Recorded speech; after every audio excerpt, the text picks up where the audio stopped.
What's going on, everybody? Is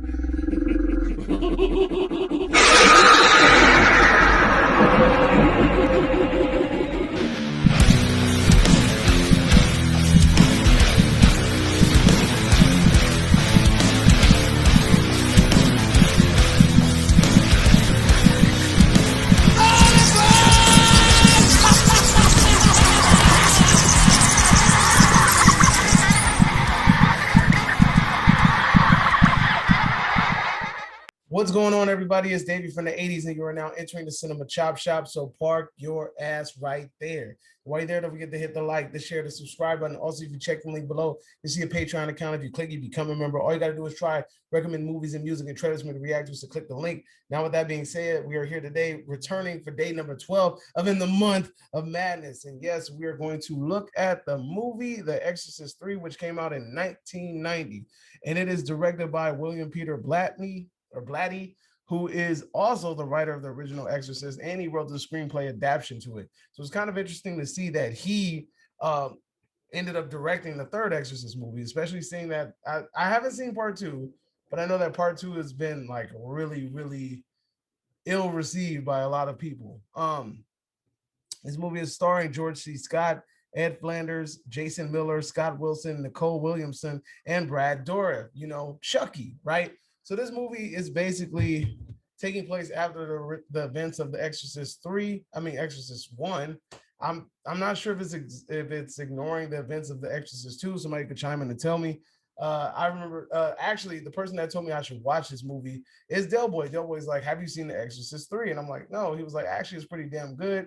You should watch it as one of the better it's the better sequel, especially when you're comparing it to The Exorcist 2, The Heretic, right?" So my biggest takeaways from this movie is when I'm watching it, I'm thinking to myself, well, where's the supernatural element? Like when you're watching this movie, you really feel like there's not much of a supernatural element until you get to the end. um Quick synopsis. Basically, what it is that there's some murders going on in the town, and it's reminiscent of somebody named the Gemini Killer who was executed about 15 years prior. And what ends up happening is there's this man wandering the streets, and he has amnesia and he can't remember anything, and that ends up being Dr. Karras from the first movie. Anyway, he snaps out of it real quick and then claims to be the Gemini killer. And this is also Brad Dourif's character. So what ends up happening is these murders continue, but they're like, well, the man who's claiming to be the Gemini killer, is locked up in his damn room. So if he's locked up in his room, then who the hell is doing these killings, right? So it's kind of like a whodunit murder mystery. Kind of reminds me low key of Silence of the Lambs. There's one part in this movie that's very, very iconic, which has a huge jump scare, which everybody knows exactly what I'm talking about if you've seen this movie. I think the fact that I knew about this scene, I think kind of took away from that. But then also like it just didn't catch me. Like even if I would have never seen this scene before or heard about it, I probably would have figured it out. But I've always liked the look with the white robe and with the medical shears, those big medical scissors. Honestly, that's a really cool weapon, and I wouldn't mind having like a little replica of that weapon because it looks kind of cool. There's also a really cool poster of The Exorcist 3 that I low key want to get just because it looks really, really cool. But like I said, the whole movie's like a whodunit till they get to the end, and what it turns out is that the same demon that possessed Reagan in the first Exorcist is apparently possessing Dr. Karras, and that he needs to be exercised. And I'm not talking about he fat and he need to go run on a treadmill. I mean, like, the power of Christ compels you throwing holy water on him and putting a cross on his forehead, that type of stuff. Um, Even in that state, he's still ridiculously strong. He's using like telekinetic powers and summoning a storm in a little room. But Brad Dourif's character does excellent in this movie. I mean, I didn't even know he was in this damn movie, and it's really crazy that we kind of like look at him as he's synonymous with like Chucky.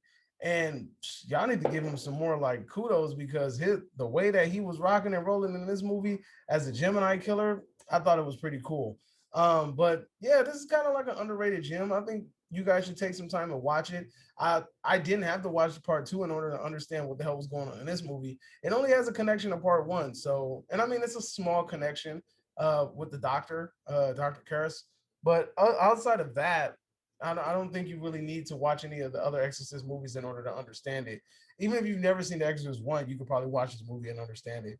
But the one thing that I do wish, and I don't know if it's because I saw this on Tubi. I own the Blu-ray. It's in here somewhere.